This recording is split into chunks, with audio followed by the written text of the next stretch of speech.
Hi everyone. So I'll be showing you the PG I'm staying in. I recently moved into this PG, and according to Bangalore, it is of very decent price. So let me show you the PG. So this is a one sharing private PG. As you can see, we get a pillow, a mattress, a blanket. We do have curtains. You can see some of my stuff lying around, like bags and everything. I've got something new in here. And this is the cupboard they are giving. Yeah.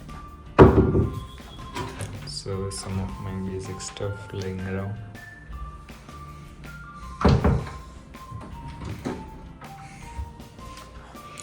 Yeah, the lights, the fan, and all the PG is actually of a good architecture.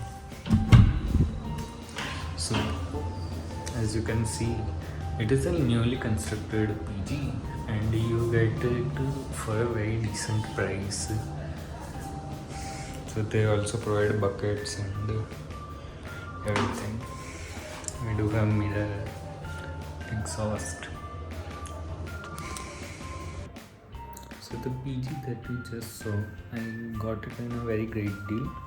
It was around 15k, while in 13k I was getting a very bad PGs. So this is a new construction PG, means this building has just been constructed, and still I am getting in a 15k. So it is a very decent price.